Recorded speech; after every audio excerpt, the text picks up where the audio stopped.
Bonjour à toutes et à tous. Nathalie Bernet-Bécu, je suis le crédit manager du groupe Fréquin et administratrice de l'AFDCC. Je vous accueille aujourd'hui très nombreux, avec grand plaisir, au nom de l'AFDCC pour ce partenariat avec Basware. Avant qu'on démarre, précision, donc les micros de tous les participants vont être coupés tout au long des interventions pour qu'il n'y ait pas d'interférence sonore. Les micros seront bien sûr réactivés à la fin des interventions pour vous permettre de réagir et de poser vos questions directement. Et vous pouvez bien sûr également réagir tout au long des interventions via le chat. Je me chargerai de reprendre vos réactions, vos questions, si vous ne souhaitez pas le faire en direct à la fin des interventions. Voilà, je ferme cette parenthèse technique. Donc, le thème de notre webinaire de ce jour, c'est la dématérialisation des factures électroniques dans la perspective de la réglementation obligatoire. Et donc, nous avons aujourd'hui deux intervenants pour nous aider à aborder sereinement ce projet de dématérialisation. Donc, nous accueillons Juan Pablo López Garcia pour Basware et Julien Martinet pour Altea, à qui je cède sans plus tarder la parole. Merci Nathalie. Si vous voulez, on va commencer d'abord par présenter un peu plus ce que Basware font. Julien, je te laisse la parole. Parfait, merci. Donc Julien Martinet, je suis senior manager chez Altea. J'ai en charge donc de porter l'offre de dématérialisation des processus de facture, donc en lien bien sûr avec la réforme de facturation électronique, mais aussi sur les aspects travel and expense. Alors très brièvement, Altea, qui sommes-nous? Nous sommes un cabinet de conseil en management qui a 18 ans maintenant. On accompagne 4 grandes directions au sein des entreprises, donc la direction des ressources humaines, la direction finance, c'est pourquoi on est là aujourd'hui, également des directions achats, mais aussi des directions supply chain, donc logistique, autour de leurs projets de transformation digitale, avec une vision un petit peu 360 degrés, puisqu'on est en mesure d'accompagner nos clients sur des phases de cadrage, de schéma directeur, donc d'études d'opportunité, d'aide au choix de solutions, donc de rédaction de cahier des charges et donc le process de choix de solutions, d'AMOA sur la mise en place donc, de projets et de solutions, mais aussi de maintien en conditions opérationnelles, puisqu'on est en mesure aussi d'accompagner nos clients sur de l'accompagnement, du support lors des phases post-projet. Avec une vision aussi globale donc, de change management, puisqu'on est en mesure aussi d'accompagner nos clients sur du change management sur l'ensemble des phases de nos projets. La petite particularité aussi d'Altea, c'est que nous avons vraiment un challenge sur la partie innovation, puisqu'on a aussi un pôle dédié à l'intelligence artificielle, tout ce qui est machine learning et RPA, Robotic Process Automation, pour vous permettre d'automatiser un certain nombre de processus et de gagner en productivité. Donc aujourd'hui, Altea, c'est 22 millions de chiffre d'affaires, on est 250 consultants, voilà, avec un peu plus de 500 références en tout cas, dont une grande partie de grandes entreprises. Voilà. Merci Julien. Je t'en prie. De mon côté, Juan Pablo López, Partnership Manager pour Basware pour la France et le Royaume-Uni. Pour parler un peu plus de Basware, Basware est une entreprise finlandaise qui a comme mission d'aider les directions financières dans leur stratégie de transformation digitale. Et c'est là depuis bientôt 40 ans. Notre expertise se situe plus précisément dans l'automatisation de la gestion de la facture fournisseur, mais aussi nous aidons nos clients dans leurs besoins d'automatisation de la facturation client. Nos clients nous font confiance, comme vous pouvez voir, dans leurs projets globaux, car nous réalisons des opérations dans plus de 175 pays dans le monde. Et nous sommes reconnus par les différentes analystes comme leaders dans notre métier, donc dans la partie facturation fournisseur, grâce à nos services, la stratégie de nos produits, mais surtout avec notre offre qui s'intègre dans des environnements techniques très complexes. Comme vous pouvez voir, on peut s'intégrer jusqu'à 250 ERP aujourd'hui. Et en plus, nous aidons nos clients à relever les défis de conformité de manière globale. C'est un peu le sujet d'aujourd'hui. Dans les cas plus précis de la France, nous sommes candidats pour la certification PDP, c'est-à-dire que notre candidature a été soumise en fin juillet. Et en plus, nous traitons la conformité de façon plus globale, mais c'est là où on en parlera plus loin dans la session. Mais pour rentrer plus dans le vif d'un sujet, je vous propose de faire d'abord un état des lieux de la réglementation pour mieux comprendre les objectifs de cette réforme. Donc, pourquoi existe cette réforme, quelle est sa mission et pourquoi on en arrive aujourd'hui. Aujourd'hui, ce qu'il faut comprendre, c'est le premier objectif de la réforme, c'est de lutter contre la fraude fiscale. La fraude à la TVA est estimée en 2019, donc quand la réforme est née, autour de 13,9 milliards d'euros, c'est-à-dire entre 7 et 8% de la TVA qui est non collectée. Donc voilà, ça c'est l'objectif principal, c'est lutter contre cette fraude fiscale. Mais il y a aussi d'autres objectifs de cette réforme qui sont tout d'abord l'automatisation. Mais pourquoi l'automatisation? Parce qu'en allant de plus en plus vers l'automatisation des processus, les entreprises vont gagner en compétitivité grâce à la réduction des délais de paiement, mais aussi à la baisse en charge administrative pour la gestion d'une facture. Il faut savoir aujourd'hui que les calculs qui étaient faits par le gouvernement aussi est que le traitement de facture coûte 10 euros par unité. C'est-à-dire, en fonction des volumes que vous avez des factures, vous pouvez faire les calculs de combien ça vous coûte cette compte à fournisseur aujourd'hui. La réforme aussi permettra de simplifier à terme les obligations déclaratives de TVA, et c'est là grâce au pré-remplissage de la déclaration. Et en général, avec cette réforme, on aura une meilleure connaissance de l'activité des entreprises en temps réel. C'est pour ça aujourd'hui, on conseille les entreprises à profiter de cette obligation pour revoir vraiment les processus internes et moderniser la comptabilité fournisseur. Comme vous le savez, la loi aujourd'hui a été rapportée, car on avait d'abord une date d'entrée en vigueur au 1er juillet, mais autour du 28 juillet, cela a été décalé, mais aujourd'hui, on n'a pas encore la date finale. Ce qu'on sait, c'est qu'il y aura des réunions dans le mois de septembre avec la DGFiP et les parties prenantes pour parler de ces rapports, et on attend une publication du texte de loi officielle autour de novembre 2023. Dans tous les cas, nous, on sait déjà comment l'obligation va être mise en place, comment elle va entrer en vigueur. D'abord, il y a deux parties, la réception des factures et l'émission des factures. Pour ce qui concerne l'émission des factures, donc la partie qui demande aux entreprises de créer leurs factures de façon complètement électronique, on va commencer d'abord par les grandes entreprises. Donc, c'est ces entreprises qui ont autour de 5 000 salariés et plus de 1,5 milliard d'euros de chiffre d'affaires pour la première année, la deuxième année, les ETI, et finalement, les micro-entreprises. Donc, comme vous voyez, c'est décalé en 3 années pour l'émission des factures. Mais ce qu'il faut savoir, c'est que par rapport à la réception des factures, ce sera à compter du 1er juillet que toutes les entreprises devront être capables de recevoir des factures sous format électronique, car elles seront émises par ces grandes entreprises. Et en plus, il n'y aura pas seulement les grandes entreprises, mais aussi les entreprises volontaires de manière anticipée à la réforme qui vont pouvoir être capables d'envoyer ces factures électroniques.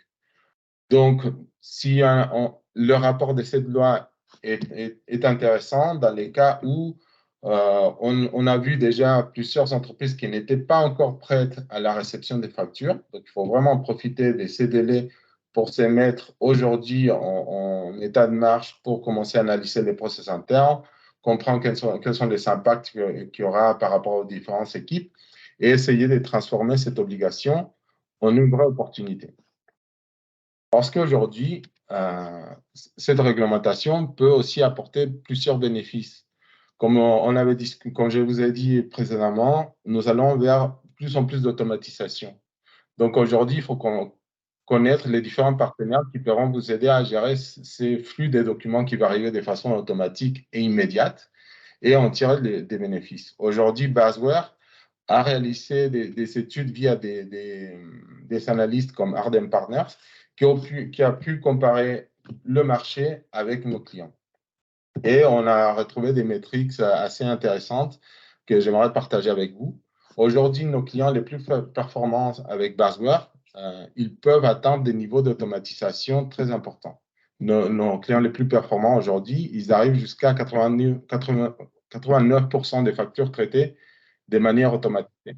Qu'est-ce que cela veut dire? C'est qu'à partir dès la réception de la facture jusqu'à la mise à disposition pour paiement de la facture, il n'y a pas d'intervention humaine parce qu'on récupère les documents, on applique les règles business définies avec nos clients et on permet de passer des contrôles de façon complètement automatique. Donc ça, c'est un des premiers avantages, c'est une vraie automatisation de votre processus de facturation fournisseur. On a aussi identifié que le délai des traitements des factures est réduit à moins de 26 heures pour nos clients les plus performants, sachant que la moyenne trouvée par Arden Partners dans le marché est de 11 jours. Donc, vous voyez aussi qu'il y a un vrai avantage par rapport à pouvoir respecter les délais de paiement, éliminer les retards et dans certains cas aussi bénéficier des remises pour paiement anticipé. Et tout cela, en plus, on les fait en complète en conformité par rapport aux différents mandats. Mais je vais arriver à la partie conformité à la fin.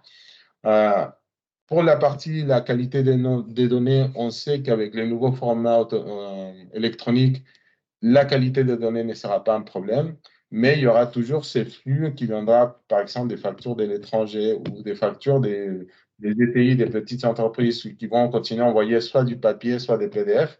Donc, il faut utiliser des solutions qui vous permettront de récupérer des données 100% fiables. Aujourd'hui, avec nos fonctionnalités d'intelligence artificielle et de machine learning, on permet à nos clients d'accélérer les tâches et d'éliminer ces erreurs. Et comme je vous disais, surtout par rapport au sujet de notre session, on aide nos clients à naviguer dans des différents défis de conformité qui existent aujourd'hui, mais aussi ceux qui arrivent en Europe dans pas très longtemps, comme la France, la Pologne ou l'initiative VIDA, qui est une initiative européenne. Et tout cela dans un environnement assez complexe. Et justement, l'idée qu'on a, nous, chez Basware, est de pouvoir fournir à nos clients une solution qui permet en toute conformité à nos clients de souvenir leurs besoins des facturations électroniques en mettant de côté les problématiques techniques et légales. Nous, on prendra cette complexité et on va vous laisser vous concentrer dans ce que vous savez faire. Parce que, comme vous pouvez voir dans ce slide, il y a différentes façons de faire de la facturation électronique. Il y a différents mandats partout dans le monde. Donc, une facture électronique peut prendre des formes différentes et nous aidons au service comptable, à la direction financière, justement, d'éviter toute cette complexité, comme j'ai déjà dit, mais vraiment de traiter leurs factures le plus rapidement possible et en étant sûr d'être conforme. Tout cela est grâce à une expertise qu'on a aujourd'hui de la conformité. Basware travaille avec une équipe de conformité propre. On travaille depuis 35 ans dans l'étude des réglementations et des meilleures pratiques pour chaque marché. Nous sommes donc experts dans cette conformité. Nous accompagnons les sociétés avec des processus complexes et une couverture internationale. Aujourd'hui, la conformité mondiale en matière de facturation électronique est très importante et on voit que c'est vraiment une tendance qu'on va avoir avec des différents types de modèles. D'ailleurs, on fera un point par rapport au modèle qui sera mis en place en France. Mais il faut aussi, dans le choix de votre partenaire pour cette aventure, c'est trouver ceux qui vont vous permettre aussi d'archiver vos documents de façon conforme parce que les règles et les lois sont différentes dans chaque pays. Par exemple, en Italie, on a besoin forcément d'un partenaire local pour l'archivage fiscal, etc. Donc, nous, on traite toute cette partie-là avec certains partenaires ou directement quand il est possible pour nous de faire l'archivage. Et aussi, on a des services à valeur ajoutée qu'on peut ajouter à notre offre pour accompagner nos clients. Qui vont vous aider à comprendre quelle est la bonne technologie à mettre en place et vous proposer un support continu à portée des mains pour que vous soyez prêts aux futurs défis liés à la conformité des facturations électroniques. Mais je vais arrêter un peu de parler des Basware et j'aimerais bien donner la parole à Julien pour qu'il puisse nous aider à comprendre comment se mettre en état de marche et comment se préparer au mieux dès maintenant. Effectivement, merci Juan Pablo. Donc là, l'objectif des quelques minutes qu'on va avoir, c'est de pouvoir vous informer des impacts qu'il va y avoir sur de la réforme vis-à-vis de vos organisations et de vos systèmes, et aussi de vous aider à y voir un petit peu plus clair et comment se mettre en ordre de marche justement pour répondre à ces différents enjeux. Donc, ce qui est important de savoir, c'est que... oui. Pardon, oui. Ce qui est important de savoir, c'est que cette réforme de la facturation électronique n'est pas simplement le fait de transmettre une facture dans un format attendu, hein, dans un des 3 formats du socle, ou de mettre à jour son logiciel de facturation, hein. On va bien entendu au-delà. On est dans la continuité de ce qui a été fait déjà sur la partie B2J avec la mise en place de Chorus Pro. Donc, on va avoir un certain nombre d'obligations importantes, et ces obligations vont avoir des impacts importants, en tout cas, sur vos organisations et vos systèmes. Alors, les obligations qu'on va avoir, on en a parlé, donc c'est ce qu'on appelle du e-invoicing, hein. Je vais rapidement donc définir les différents points. Vous aurez donc cette obligation d'émettre des factures dans un des 3 formats du socle. Il y a aussi une obligation de mettre en place un certain nombre de champs obligatoires sur vos facturations clients. Il y a une nécessité aussi de pouvoir transmettre ces factures auprès de l'administration via le fameux schéma en Y, on y reviendra tout à l'heure, et aussi et surtout, comme on l'a évoqué tout à l'heure, de recevoir des factures au format électronique, et ce pour l'ensemble des entreprises relativement rapidement. C'est pas aussi simple que ça, puisqu'il y a aussi d'autres obligations que l'État nous impose, en tout cas, vis-à-vis de cette réforme de la facturation électronique, puisqu'il y a aussi des obligations en termes de ce qu'on appelle du e-reporting, puisque l'État veut également avoir une vision de tout ce qui se passe sur l'activité économique de l'entreprise, et d'avoir aussi une vision de tout ce qui est émission et réception de factures B2B internationales. Il y a aussi une obligation de transmettre tous les flux que vous pourriez avoir avec le B2C, hein, business to consumer, donc les particuliers par exemple.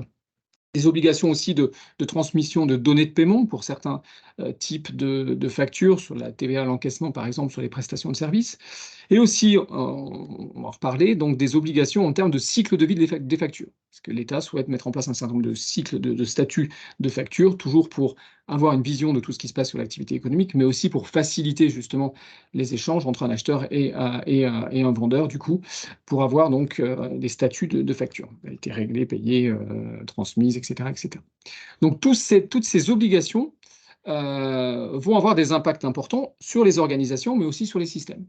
En termes d'organisation, un des impacts importants, c'est que cette nouvelle réforme va nécessiter très certainement de revoir les processus existants au sein des entreprises, de pouvoir mettre en place de nouvelles façons de travailler. Donc ça, c'est un impact important en termes d'impact métier.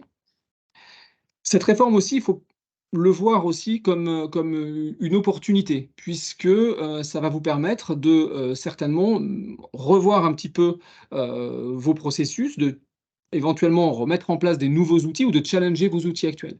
Donc il faut aussi voir cette partie de réforme de la facturation électronique comme une opportunité pour revoir un petit peu vos processus et pour les optimiser et les améliorer. Impact donc sur les organisations, impact politique aussi, et ça c'est souvent mis de côté. Dans le cadre de missions, j'ai eu l'occasion donc on a eu là chez Altea l'occasion d'accompagner une grande coopérative agricole par exemple. Et bien, toute la relation qu'on va avoir avec des agriculteurs, pour certains qui sont sur l'île de la Réunion, qui n'ont absolument pas accès à un réseau, etc. Donc c'est compliqué aussi de leur mettre en place de la facturation électronique. Donc il y a tous ces aspects aussi politiques qui peuvent avoir un impact sur votre organisation, et notamment en termes de change management. Donc ce sont des points qu'il ne faut pas hésiter à prendre en compte de manière, en tout cas, sereine sur ce sujet. Impact sur les organisations, mais aussi impact sur les systèmes, puisque il faut être en mesure de savoir si vos systèmes actuels sont compatibles avec les exigences de la réforme, que ce soit parce que la réforme impacte toute la facturation, hein, donc que ce soit sur les process de facturation client, mais aussi sur les process de facturation fournisseur. Et donc, ça va nécessairement impliquer un certain nombre de projets, alors soit de projets de migration d'outils que vous avez actuellement en place, d'évolution d'outils maison que vous pourriez avoir, soit avec des développements internes, soit en faisant appel à des prestataires externes, par exemple, ou alors carrément des projets de mise en place, puisque dans le cadre de cette réforme-là, vous avez certains outils qui sont peut-être vieillissants, voilà. Donc peut-être des projets de mise en place aussi autour de ces process de facturation, facture client et facture fournisseur. Alors, les impacts sont quand même nombreux. Alors, comment s'y préparer? Quelles équipes monter autour de ce projet? Donc, la dématérialisation va avoir un certain nombre d'avantages hein, pour les entreprises, c'est certain, mais c'est pas quand même, il va y avoir quand même un certain nombre de défis à réaliser sur un temps relativement court, en tout cas. Donc, les équipes à monter, je pense que c'est important de prévoir aussi l'ensemble des parties prenantes dans le projet. Hein. Donc, quand on parle de facturation, on ne parle pas que de comptable. Hein. On parle bien évidemment des directions financières, on parle des directions comptables, on parle également de direction des achats, la DSI bien évidemment, puisqu'elle va être impliquée dans le cadre donc, de ce projet sur ces éléments de facturation en tout cas. Voilà, donc les achats, les directions des ventes, voilà. Donc, tous ces éléments-là donc, sont bien à prendre en compte. Alors, pas forcément dans votre équipe projet au sens restreint du terme, mais vraiment impliquer ces équipes-là rapidement, en tout cas dans le cadre du projet. Et donc, quelles sont les étapes qu'on peut préconiser, en tout cas au sein de la mise en place de cette réforme de la facturation électronique? Nous, on va vous conseiller un certain nombre de process à suivre. Le premier, je pense, qui est très important, c'est de pouvoir réaliser un audit de l'existant et d'avoir une vision claire et exhaustive, en tout cas, des flux de facturation que vous pourriez avoir. Ça va passer par l'analyse de votre volumétrie, qu'elle soit donc facturation client ou de la facturation fournisseur, sur la typologie de facture. Est-ce que vous avez des factures en émission ou en réception sur du B2B, bien évidemment, sur de la partie B2C? Est-ce que vous avez du B2C, du B2B pardon, international? Est-ce que ce sont des flux exclusivement nationaux? Voilà, donc toutes ces questions sont importantes puisqu'il va y avoir des impacts sur les outils et sur les process à mise en place par la suite. Quels sont donc du coup, quelle est la cartographie en tout cas des flux et la cartographie des systèmes d'information? Comment vous recevez les factures? Comment elles sont traitées? Est-ce que vous avez un process achat? Comment est-il fait? Le process de rapprochement. Cartographie des systèmes d'information. Quels sont les outils qui gèrent de la facture? Est-ce que vous avez déjà une plateforme P2P ou c'est peut-être pas le cas? Est-ce que pour la facturation client, quels sont les outils qui gèrent la facturation client? Et cette facturation client, j'ai souvent constaté chez un certain nombre de nos clients des process qui étaient parfois à la marge. Et on se rend compte qu'il y a certaines facturations clients qui sont faites à la marge dans des outils, voilà, voire limite à la main, en tout cas dans certains process. Donc c'est important de pouvoir avoir cette cartographie des flux et des systèmes et d'avoir une vision exhaustive, en tout cas, de tout ce qui se passe. Donc l'objectif de cet audit de l'existant, en tout cas, c'est quoi? C'est déjà de permettre d'identifier, de dimensionner les volumes de factures que vous avez hein, pour orienter vers telle ou telle solution, en tout cas, de pouvoir aussi identifier les irritants que vous pourriez avoir, puisque opportunité aussi, ça peut être l'occasion de corriger ces irritants et d'améliorer en tout cas vos processus, mais aussi donc de manière d'un peu plus globale, en tout cas, d'identifier votre niveau de maturité vis-à-vis de la réforme, d'accord, et de la mise en place de cette réforme de la facturation électronique. Donc ça, c'est la première phase qu'on pourrait vous conseiller, en tout cas, cet audit de l'existant. Deuxième point important, c'est la préparation de votre système d'information pour ces process de facturation électronique. Puisque voilà, on va suggérer de faire ce qu'on appelle un gap analysis, en tout cas, hein, donc, qui va déterminer quel est le niveau de maturité de vos outils, vos systèmes d'information, notamment sur la facturation client, hein, mais aussi sur les systèmes comptables, en tout cas pour le traitement des statuts de facture, par exemple. Donc, cette notion de gap analysis va vous permettre donc d'évaluer quelles sont les lacunes qu'il pourrait y avoir entre vos outils et les attendus de la réforme. On a parlé de champs obligatoires, par exemple. Est-ce que vos outils sont en mesure de gérer ces champs? Il peut y avoir des problématiques de faire évoluer les outils, puisque les outils peuvent être relativement fermés, etc. Donc, il y a un certain nombre de points importants, en tout cas. Et ça va permettre, cette phase de gap analysis, en tout cas, d'identifier les stratégies que vous allez pouvoir mettre en place autour donc des évolutions des outils. Est-ce qu'on va mettre à jour les outils? Est-ce qu'on va transformer des outils existants en les faisant développer? Est-ce qu'on va mettre en place de nouvelles solutions? Parce que on se rend compte que les outils actuels ne répondent pas aux besoins ou ne sont pas aptes à répondre à ces éléments. Donc ça, c'est un point important, en tout cas, cette phase de préparation du système d'information à la mise en place donc, de la réforme de la facturation électronique. Une fois qu'on a fait donc cet audit et qu'on a travaillé en tout cas sur les systèmes d'information, il y a une phase importante qui est aussi la définition donc des cibles, du process cible que vous allez avoir à la fois sur la partie P2P, facturation fournisseur, et order to cash, OTC, facturation client. L'objectif bien évidemment, hein, c'est de mettre en place une ou plusieurs solutions qui aient le moins d'impact possible sur votre organisation et vos systèmes. L'objectif, c'est pas de tout révolutionner si, voilà, au sein de votre système, si vous avez les capacités et les opportunités, en tout cas en interne, d'avoir des solutions internes.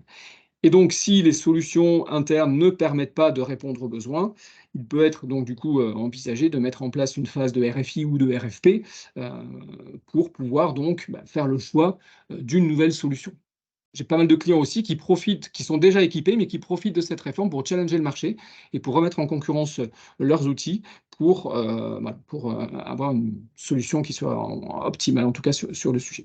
Donc ça, ce sont des points, je dirais, classiques, hein, l'audit de l'existant, préparation donc, du système d'information aux attendus de la réforme, cette notion de définition donc, des process cibles P2P et order to cash. Mais il y a un point qui, je pense, est souvent mis à la trappe, c'est la notion du référentiel. Ça, c'est un point aussi important. Référentiel, puisque la qualité de la donnée, je pense, est vraiment aussi des enjeux majeurs de cette réforme, puisque vous allez avoir l'obligation de transmettre des flux avec des données, bien évidemment, auprès du portail public de facturation, et que si les données ne sont pas correctes, vos factures seront rejetées. Donc, il faut bien s'assurer aussi que dans le cadre de votre projet de mise en conformité, la donnée, elle est bien présente dans vos outils. Mais ça ne suffit pas, hein. Il faut aussi s'assurer que la donnée, elle est complète. Si elle est complète, est-ce qu'elle est correcte aussi? Puisqu'il peut y avoir des entreprises qui changent, voilà, des établissements qui ferment, qui se créent, des sirènes différents, des entreprises qui disparaissent, d'autres qui sont créées, etc. Donc il y a un point important en tout cas sur cet élément-là. Donc bien s'assurer que la donnée existe, qu'elle est complète, et bien sûr aussi un des challenges, c'est de pouvoir aussi sur le long terme, pouvoir faire évoluer et mettre à jour de manière régulière, en tout cas, cette donnée fournisseur ou client. L'objectif, c'est pas juste de mettre à disposition une base propre pour le lancement de la réforme, mais c'est surtout de pouvoir gérer et prévoir dans le temps, en tout cas, une mise à jour parfaite, en tout cas, de vos référentiels, qu'ils soient clients et fournisseurs, hein, toujours dans l'objectif d'éviter les rejets. Donc voilà, les différents points qui sont, je pense, importants, cet audit, préparation du système d'information, définition des process cibles, et cette partie référentielle qui est important. Moi, j'ai des clients qui me disent, oui, ben voilà, j'ai un référentiel qui est là. Je fais, oui, mais est-ce qu'il est correct? Est-ce que les informations sont à jour? Et on se rend compte que le référentiel n'est pas du tout à jour, en tout cas sur ce sujet. Dernier point, avant de passer à la suite, c'est vraiment la conduite du changement dans les entreprises. Ça, c'est un point aussi très important. Conduite du changement qui, en fonction donc, de votre niveau de maturité, en tout cas, du niveau de maturité dans les entreprises, vous allez avoir donc une mise en conformité qui peut donc changer sensiblement le quotidien des collaborateurs qui traitent au quotidien les factures, qui sont impliqués dans les processus de facturation, mais aussi un impact aussi sur la relation que vous pouvez avoir avec les clients et vos fournisseurs. Je pensais parler tout à l'heure de mon exemple d'un client qui est une coopérative agricole et qui travaille avec des agriculteurs. Donc voilà, donc la relation que vous pouvez avoir avec les agriculteurs dans cet exemple-là précis va donc forcément évoluer. Donc il y a une conduite du changement importante à prévoir. Et je pense qu'il faut la prévoir sous plusieurs aspects, bien évidemment. C'est nécessaire d'accompagner le changement, bien évidemment. Alors déjà, en informant régulièrement en interne l'ensemble des parties prenantes au plus tôt, les différents acteurs, hein, j'en ai parlé tout à l'heure, la DAF, direction comptable, direction des achats, direction des ventes éventuellement, bien évidemment la DSI, auprès des collaborateurs internes, bien évidemment, puisque voilà, il va y avoir des nouvelles façons de travailler, des nouveaux changements, éventuellement des nouveaux outils à mettre en place. Donc, ce point est important, en tout cas, de pouvoir les accompagner sereinement, en tout cas, sur ce sujet. Et bien sûr, j'en ai parlé aussi, une communication auprès des différents acteurs externes, des parties prenantes externes, que ce soit vos clients, mais aussi vos fournisseurs. Peut-être, bon, évidemment, si vous avez comme clients et fournisseurs, enfin, des entreprises du CAC 40, elles sont certainement au courant de la réforme, j'espère pour elles. Si vous avez des plus petits fournisseurs, des clients plus petits, voilà, des artisans, ce genre de choses, voilà, il y a peut-être aussi une étape de conduite du changement à mettre en place, en tout cas sur ces process de facturation dédiés, en tout cas. Voilà, donc on peut peut-être passer maintenant à la suite sur les critères à prendre en compte, du coup, dans le choix des partenaires. Merci, Je te laisse la main, Julien. enfin, Pablo, je t'en prie. Merci Julien. Et oui, comme on peut voir, ce genre de projet, ce n'est pas seulement un projet IT ou seulement un projet finance. C'est vraiment un projet qui peut impacter différentes équipes dans les sociétés, mais aussi en dehors des sociétés, comme l'a bien dit Julien à la fin, les clients, les fournisseurs. Mais toute cette réforme c'est basé aussi sur comment vous allez décider de transférer vos factures dans cette réforme. Et pour cela, voilà. En fait, j'aimerais bien faire un peu le point sur les différents rôles définis dans la réforme, parce que quand on ne suit pas de près ce qui se passe dans la réforme et qu'on a juste entendu, ça peut être un peu difficile de comprendre les différences entre qu'est-ce qu'une PDP, un OD, quel est le rôle du PPF, etc. Donc, j'aimerais passer quelques temps avec vous pour vous expliquer aujourd'hui ces différentes méthodes d'envoi et de réception des factures électroniques mais aussi du statut de cycle de vie des factures selon la nouvelle réglementation. Comme vous pouvez voir ici dans ce schéma, nous avons le fournisseur A qui utilise une PDP, voilà, et que cette PDP peut communiquer autant avec le PPF, donc le portail public de facturation, ou avec d'autres PDP et avec à la fin un acheteur A. C'est-à-dire que le fournisseur A, pour envoyer sa facture, il peut communiquer avec ses PDP. Sa PDP va communiquer directement avec une autre PDP, donc la PDP de l'acheteur, afin de soumettre ou de router la facture correctement. Ça, c'est la principale caractéristique des PDP. Ce sont des prestataires certifiés. Et c'est cette certification qui leur permet d'émettre et recevoir directement leurs factures d'autres PDP sans passer par le PPF. C'est ensuite, après eux, qui renvoient des informations au PPF par rapport au cycle de vie de la facture, etc., pour que ce soit tout aligné dans un seul endroit. Les OD, comme vous les voyez ici, avec le fournisseur B et les acheteurs B, les OD sont des prestataires non certifiés. Eux, ils fournissent des fonctionnalités similaires à celles des PDP. Cependant, ils doivent utiliser le PPF comme intermédiaire afin de recevoir ou émettre des factures. Ensuite, nous allons parler du PPF. Donc, le PPF, c'est quoi? C'est la nouvelle plateforme de facturation B2B en France et qui sera aussi connectée avec le Chorus Pro, donc la plateforme électronique B2G. Les données transmises par le PPF seront communiquées directement à l'administration fiscale, c'est-à-dire à la DGFiP. Et aussi, le PPF, il va administrer également l'annuaire central pour la facturation électronique. Cet annuaire central, c'est quoi? C'est l'endroit où on va savoir à quel endroit on doit router les différentes factures des parties prenantes des documents.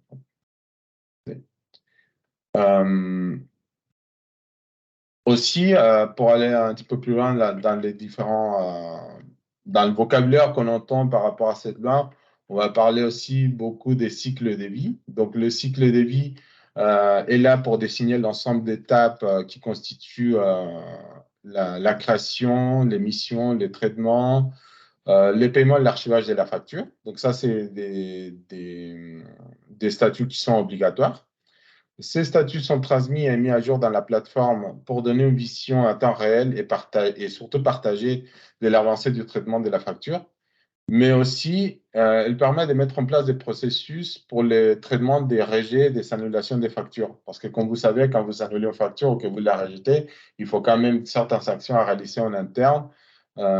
Et il faut faire la différence entre les différents types des statuts. Il y a, comme Julien l'avait mentionné précédemment, il y a des statuts obligatoires, il y a d'autres statuts libres et d'autres recommandés. Okay? La PDP va vous permettre de gérer des statuts libres et recommandés, donc c'est-à-dire que vous pouvez aller plus loin dans vos besoins en fonction de vos processus internes, et le PPF ne pourra gérer que les 4 statuts obligatoires. Et en plus, donc ça c'est tout ce qui est, comme on avait compris, c'est toutes les factures qui vont transiter en France, mais il faut aussi savoir qu'est-ce qu'on va faire des factures qui ne sont pas concernées par la facturation électronique. Pour ces factures-là, on a le e-reporting. Donc, le e-reporting, c'est quoi? Le e-reporting, il va permettre de transmettre à l'administration certaines informations relatives à ces opérations commerciales, comme le B2C, les transactions à l'étranger, etc. Le e-reporting, donc, avec la réforme et la facturation électronique et le e-reporting, cela va permettre de reconstituer l'activité économique de l'ensemble d'une entreprise. Et à terme, le e-reporting permettra de proposer, comme je l'avais dit au début, un pré-remplissage des déclarations de TVA. Donc aujourd'hui, nous vous recommandons vraiment de vous faire accompagner pour choisir la bonne méthode qui correspondra le mieux aux besoins de votre entreprise. Comme vous pouvez voir, ce sera vraiment en fonction de votre métier, en fonction de votre environnement technique dans l'entreprise. Ce qu'il faut savoir, c'est que Basware aujourd'hui, comme je l'avais dit au début, on est candidat à devenir PDP. Mais nous sommes aussi à l'écoute du marché et de nos clients et nous allons pouvoir offrir aussi une offre OD qui pourra s'adapter à certains besoins de nos clients. Voilà pour moi, Julien. Je ne sais pas si tu veux ajouter quelque chose ou on passe à la suivante. Très clair pour moi. On peut passer à la suivante si tu veux. Sur les critères de sélection voilà, d'une plateforme de dématérialisation partenaire, donc c'est important effectivement de prendre en compte un certain nombre de points. Un des premiers points, c'est la position de la solution que vous souhaitez consulter, en tout cas sur le marché. Un point important, c'est évidemment de déterminer si cette solution est reconnue sur le marché. Elle a un certain nombre de par client relativement important. Et un point primordial, je pense, à mes yeux, c'est aussi quelles sont les expériences et les références que peuvent avoir donc les différents offreurs dans votre secteur d'activité. Pourquoi? Parce que j'accompagne des clients dans le domaine de coopératives agricoles, dans le domaine du retail, dans le domaine du transport, de la logistique. Ces domaines ont des particularités, des spécificités en tout cas, des traitements de factures un petit peu différents, avec certains points particuliers en tout cas, qui nécessitent une attention particulière. Donc, c'est toujours bien d'avoir des solutions qui ont déjà eu l'expérience, en tout cas, de mon secteur d'activité. Voilà. Ça, c'est le premier point. Deuxième point important, c'est dans le critère de choix d'une sélection de votre partenaire, quelle va être la couverture fonctionnelle, mais aussi la couverture technique. Alors, en termes de couverture fonctionnelle, première question basique et toute simple, bien évidemment, est-ce que la solution que vous allez choisir va couvrir mes besoins fonctionnels actuels? Ça, c'est déjà le premier point. Mais il faut, je pense, aller au-delà et évoquer aussi les évolutions futures que vous souhaiterez mettre en place. J'accompagne un client voilà, sur un choix de solution pour lequel on a fait le choix d'une solution donc P2P et le client, ce n'est pas la priorité en tout cas de mettre en place aujourd'hui la gestion donc, du procurement, donc gestion des demandes d'achat pour faire le rapprochement des factures ensuite dans le process de facture, dans l'immédiat. Sur les frais généraux en tout cas, donc ils souhaitent mettre en place ce module-là. Donc il faut bien évidemment prendre en compte ces éléments directement dans le cadre de votre réflexion sur ce point. Donc votre capacité, en tout cas la capacité des solutions à couvrir vos besoins futurs, si vous les connaissez déjà bien évidemment. Ça va aussi de pair avec le point suivant qui est l'innovation. Il faut bien sûr s'assurer que la solution que vous allez choisir a une certaine capacité d'innovation dans les fonctionnalités actuelles, hein, donc qui peuvent être très innovantes par rapport à d'autres solutions, mais aussi et surtout sur des besoins à venir. Donc, il est important aussi de savoir de pouvoir challenger les offreurs sur leur roadmap d'évolution de produits, sur les nouvelles fonctionnalités à venir. Donc ça, c'est plutôt, je dirais, sur la partie fonctionnelle. Point important sur la partie technique aussi, bien s'assurer de la capacité technique de la solution à répondre à vos besoins d'intégration, sur les interfaces entrantes, sur les interfaces sortantes. J'ai un client qui, donc le projet est drivé par l'IT en tout cas, et un des critères essentiels, pas le plus important bien évidemment, mais un des critères essentiels, c'est leur capacité, la capacité des offreurs à être intégrés directement dans SAP, avec la mise en place de connecteurs natifs, etc. Donc ça, c'est un point important, de ne pas faire que des flux de fichiers plats, mais voilà, prévoir aussi toutes ces capacités de web services, d'API, de connecteurs natifs en tout cas, autour de la solution. Donc ça, c'est un point aussi qui est important à prendre en compte dans votre réflexion ou dans votre façon de gérer l'appel d'offres, en tout cas ces aspects techniques. Troisième point, c'est bien sûr la conformité réglementaire. On est en plein dedans, hein, bien évidemment. Donc l'objectif aussi, c'est de pouvoir choisir des plateformes et de connaître en tout cas le positionnement vis-à-vis de la réforme des différents offreurs que vous allez consulter. Un des premiers points, est-ce que la solution est certifiée? Ce qui veut dire que c'est aussi une garantie pour vous de prise en compte des évolutions réglementaires, hein. Si dans 2 ans, 3 ans, 4 ans, la loi change, ben, les outils certifiés auront l'obligation donc du coup de répondre aux besoins. Donc ça, c'est un point important. Et un autre point consiste aussi à la couverture, je dirais, des différents cas d'usage. On a parlé tout à l'heure avec voilà, donc cet aspect de cas d'usage. La législation française impose un certain nombre donc, de cas d'usage, hein, identifie un certain nombre de cas d'usage. Il est important de savoir aussi comment les solutions que vous allez choisir vont gérer ces différents cas d'usage, lesquels vous pouvez être concerné. Juan Pablo en a parlé aussi tout à l'heure sur la notion de statut, autre qu'obligatoire.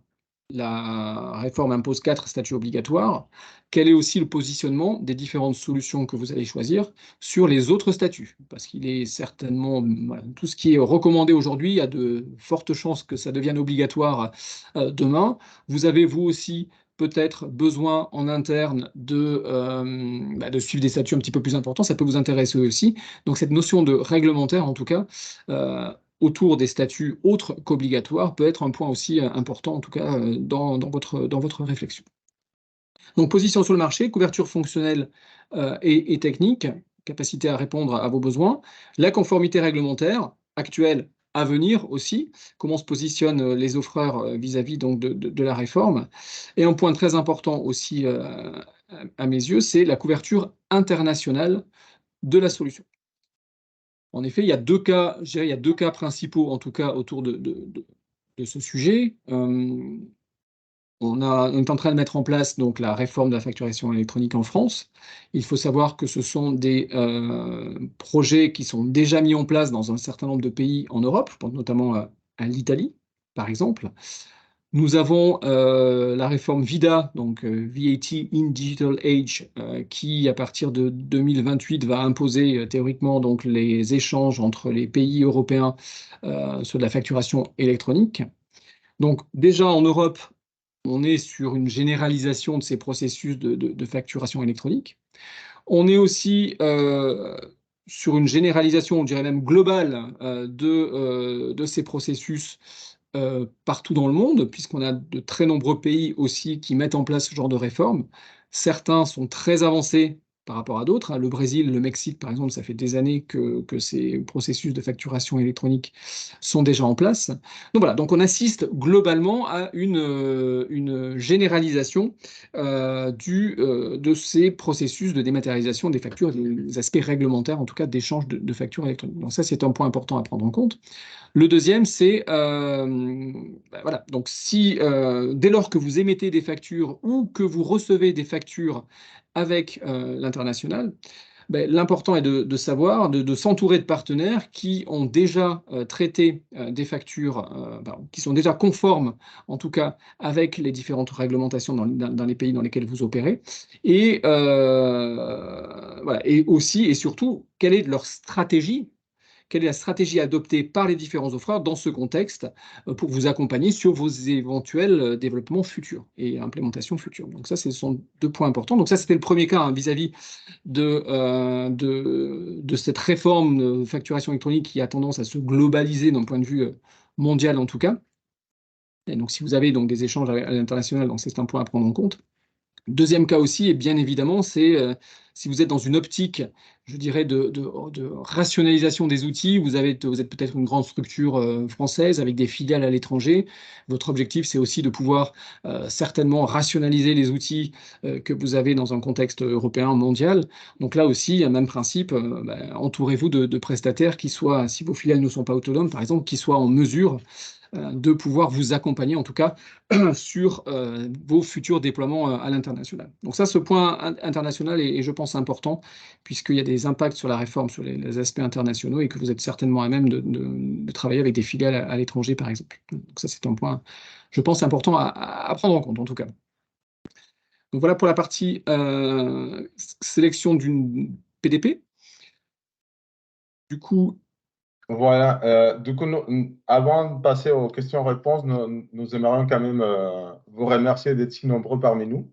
Ça nous Oui. fait plaisir de pouvoir être là, de vous accompagner, que vous veniez nous écouter, savoir si nous espérons avoir être arrivé à vos attentes, que vous ayez trouvé les réponses à toutes vos questions par rapport à notre présentation.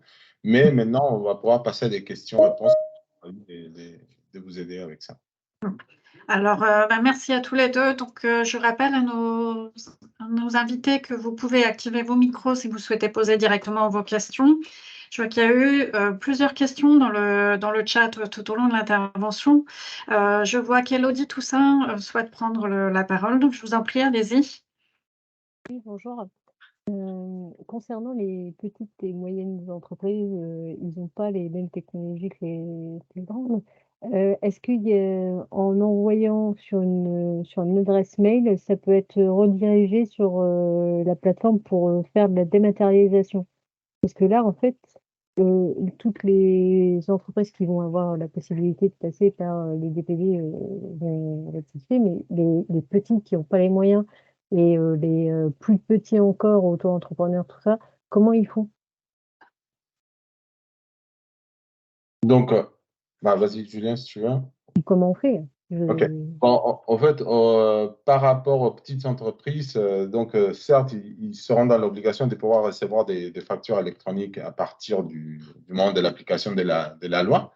Le gouvernement va mettre en place une interface pour pouvoir venir se connecter à récupérer les données, s'ils font comme ils ont fait avec Chorus Pro.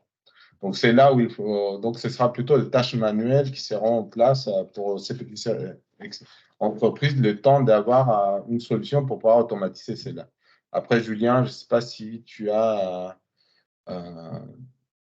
Non, c'est clair, je confirme tes propos, bien évidemment, sur ce sujet-là. Après, il y a des solutions aussi technologiques qui peuvent être mises en place pour des sociétés de taille enfin, moins importante en tout cas, donc ça c'est un point. Après, sur les plus petites entreprises, il y a aussi la possibilité de se faire accompagner par vos cabinets comptables qui ont aussi la possibilité de travailler avec des outils justement qui vont faciliter les échanges vis-à-vis de la plateforme publique de facturation. Donc il y aura toujours des solutions, bien évidemment, sans passer par la mise en place d'une solution PDP pour pouvoir couvrir ces besoins. Ok, et si jamais ces entreprises-là, ils doivent nous envoyer à nous leurs factures, ils nous envoient par PDF leurs factures et après, c'est à nous de les retransformer pour pouvoir les mettre sur votre plateforme. Non, non, non. Ils mettront plus directement sur votre plateforme, en fait. En fait, disons une grande entreprise, il va soumettre la facture via sa PDP ou peut-être il voudra se connecter directement au portail public. Et en fait, c'est à la petite entreprise d'aller récupérer sa facture du portail. Donc, que ce soit via un OD ou une PDP. Et en gros, il n'y aura plus de factures en format PDF. Et la facture format PDF ou papier n'existera plus. Il faut vraiment aller vers la plateforme pour récupérer les données. Donc, c'est là la complexité. C'est pour ça que c'est important de vraiment prendre le temps de regarder aujourd'hui parce que avec le décalage, on va gagner quelques mois, mais ces mois, c'est pour bien comprendre les besoins en fonction des différents cas et voir quelles sont les solutions à moyen terme et peut-être à long terme aussi en fonction de la taille de votre structure. Et comme disait Julien, il y a des cabinets de comptables qui vont être aussi, eux, à même de pouvoir faire avec leurs solutions qu'ils auront mis en place pour transférer les documents au PPF. Pardon. Je propose qu'on cède la parole à un autre intervenant qui a levé la main. Je vous en prie, allez-y. Oui, moi j'avais une question. Donc si on passe par un PDP, est-ce que ça sera le rôle du PDP de transformer, du coup nos PDF au format facture X? Donc si on transmet, nos factures, de nos outils amont vers le PDP, est-ce que c'est, le PDP qui, prendra en charge cette transformation? Exactement. En fait, on va vous enlever cette complexité. Il va falloir forcément vérifier quelles sont les données dont on a besoin, parce qu'il y aura des nouvelles données obligatoires à mettre sur la facture pour qu'après la PDP puisse les récupérer directement du PDF et transmettre l'ensemble des formats socles. Donc, encore une fois, et c'est vraiment, vous allez croire que je me répète tout le temps, mais d'où la préparation en amont, parce qu'il faut comprendre dans vos systèmes informatiques quels sont les champs obligatoires à ajouter, parce que peut-être ils n'existent pas encore, quelles sont les informations à mettre dans les factures pour pouvoir transférer à la PDP, pour qu'ils puissent après faire la transformation et la communication des données en toute conformité. Et dans les données obligatoires, parce que j'ai vu qu'il y avait le numéro de sirène, mais j'ai trouvé nulle part où il parle du numéro de TVA. Le numéro de TVA, il n'est pas obligatoire dans cette nouvelle réforme. Là, Ça me paraissait étrange, mais... De mémoire, si, ça fait partie des champs obligatoires, hein, sur le numéro de TVA intracom en tout cas. Oui, parce que le routage, il pourra se faire en fonction de la granularité, on va dire, que vous allez avoir, sirène, sirette, etc. C'est vraiment pour définir quelle entité on veut facturer dans un groupe, par exemple. Exactement. Alors, nous avons Isabelle Coste aussi qui souhaite poser une question. Oui, ça rejoint la question précédente. C'est juste par rapport au flux, quand ça passe par un PDP, est-ce qu'il y a simultanéité des flux, c'est-à-dire entre le fournisseur et le client, entre le portail de facturation et l'administration fiscale? Est-ce que tout ça est simultané? En fait, par exemple, vous envoyez une facture via votre PDP. Oui. La PDP, il va consulter l'annuaire pour savoir vers quel autre PDP il faut transférer la facture. Donc, il trouve la PDP de la contrepartie et transmet le document vers le destinataire. Okay? Après, ensuite, la PDP s'occupe de mettre à jour le PPF, donc le portail fournisseur, avec les différents statuts des cycles de vie. Donc, autant les deux PDP, parce qu'il faut savoir s'il était rejeté, accepté, etc., payé. Et c'est là où il y aura une synchronisation, on va dire, des statuts entre les parties prenantes, les PDP et les PPF. Mais ce n'est pas à vous de mettre à jour ensuite. Ce qu'il faut prendre en compte, c'est par exemple le retour vers votre PDP pour savoir si vous annulez, recevez la facture. Et ça, c'est aussi via les solutions de la PDP qui pourront vous donner ces valeurs ajoutées. Donc, plus un projet avec la transformation de la comptabilisation de la compta fournisseur qui vous permet de gérer justement vraiment tout le cycle de vie et pas faire des envois des données en fonction au cas par cas. Ouais. Et en fait, après, c'est la mise à disposition de toutes ces informations du PPF vers l'administration fiscale. Là, il n'y a rien à faire quoi, du point de vue des PDP ni de nous-mêmes. Voilà, le PPF, après, ils transmettent, qu'on a montré dans le schéma, c'est le PPF qui est connecté directement avec la DGFIP et qui va envoyer les différentes données. Donc, pareil pour l'e-reporting, on l'envoie dans le PPF et après, c'est communiqué à la DGFIP. Ouais, non, c'est juste le après, quoi. C'est les délais, quoi, en fait. Est-ce que c'est vraiment synchronisé ou est-ce qu'il y a des délais?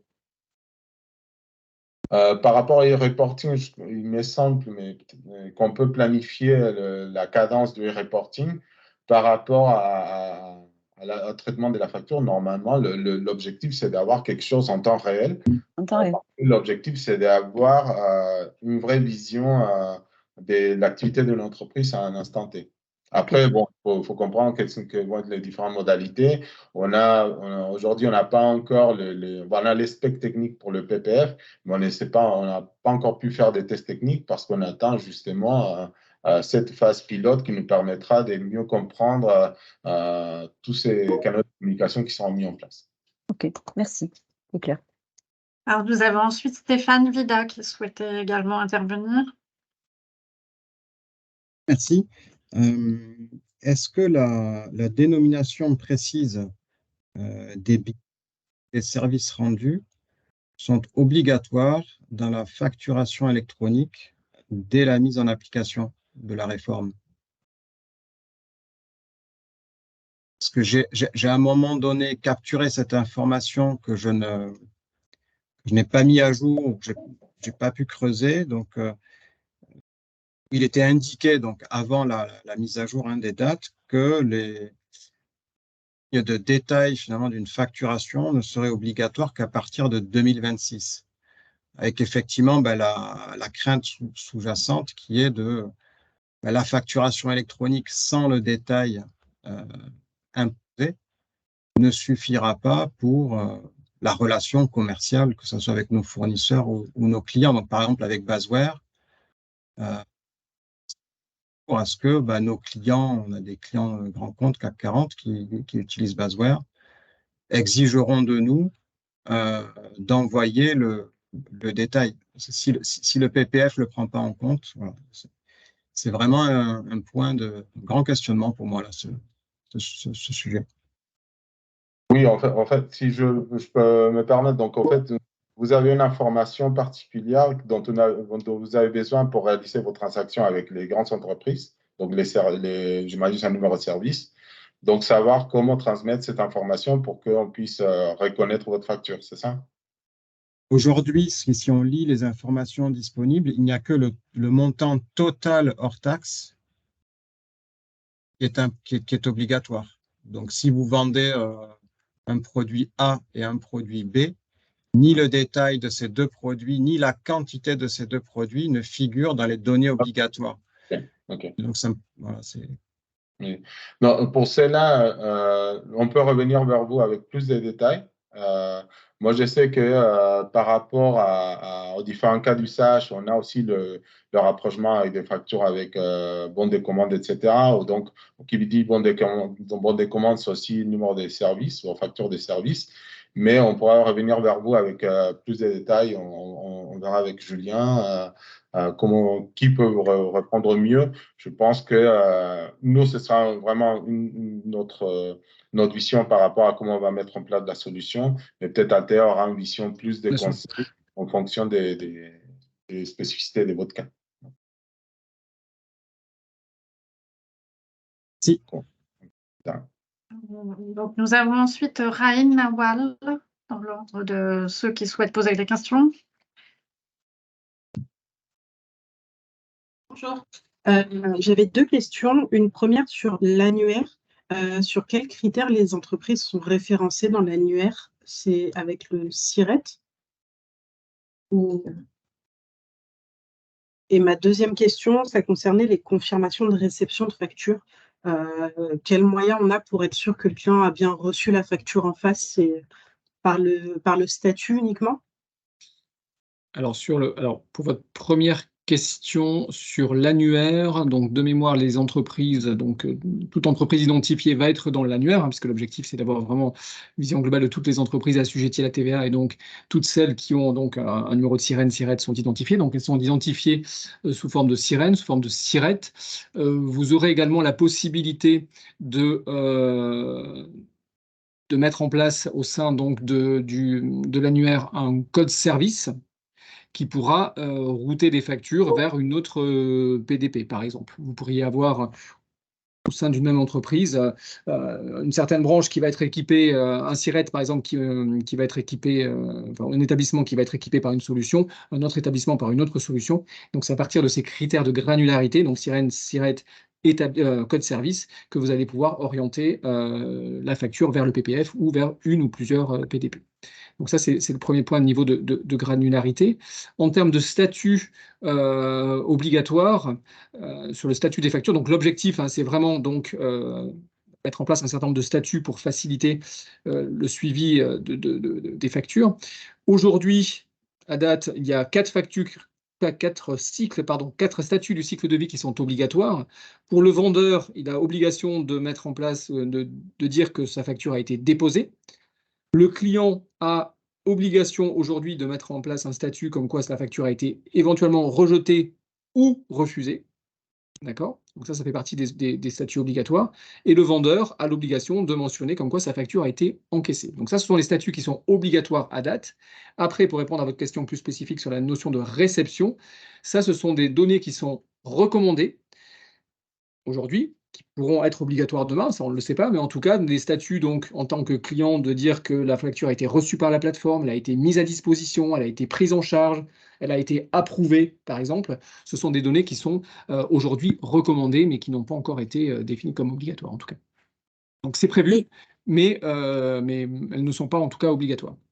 Et du coup, très très concrètement, si on a des tout petits clients, comment on va faire pour savoir et qu'on veut passer pas par un PDP mais en direct, comment on va faire pour être sûr qu'ils aient bien reçu notre facture, voilà, et comment on va savoir, enfin nous on va la déposer sur le PPF, mais comment on va être sûr qu'ils ont bien reçu notre facture pour être sûr d'être payés à un moment donné? Ah, pardon. Vas-y. En fait, c'est directement dans le PPF que vous aurez les statuts parce que quand vous allez envoyer la facture, elle sera routée en fonction des données qui existent dans l'annuaire.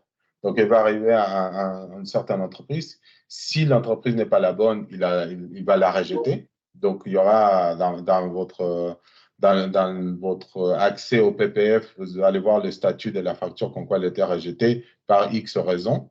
Par contre, si elle était acceptée, c'est une des statuts obligatoires, c'est la réception je ne sais plus que c'est le mot exact, mais bon, c'est la réception de ces factures. C'est un des premiers statuts pour dire que oui, on a reçu la facture et donc après, on va lancer le process de la gestion de cette facture.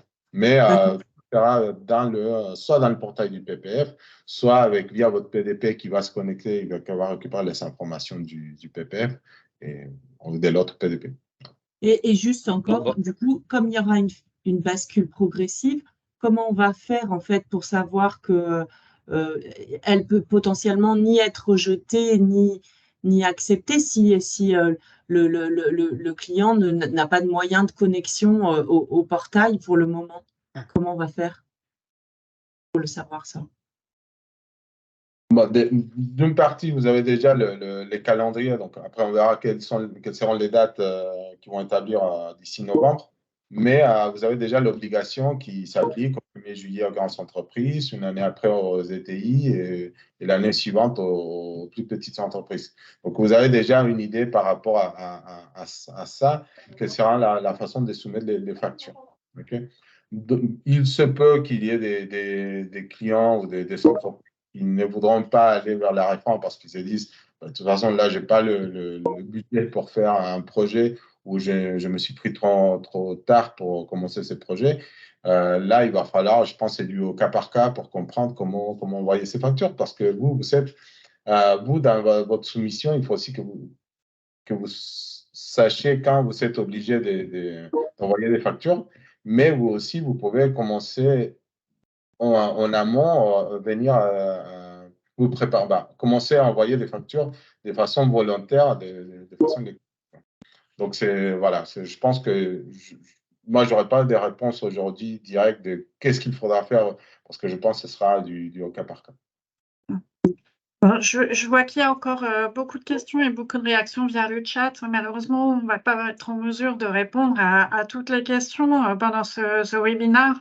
Je vous invite à prendre contact directement avec nos intervenants pour pouvoir aborder toutes ces questions. Et sinon, je rappelle aussi que s'il y a certains passages qui sont allés un peu vite pour vous, vous pouvez retrouver l'enregistrement de ce webinaire pour nos adhérents à FDCC sur le portail de la FDCC. Voilà, je vous remercie encore à tous d'avoir été très, très nombreux à participer à ce webinaire. Merci à nos intervenants qui ont suscité beaucoup d'intérêt. Et je vous souhaite une excellente fin de journée, un bon appétit. Merci à vous, à très bientôt. Merci. Au revoir. Merci à tous. Au revoir. Au revoir. Merci beaucoup.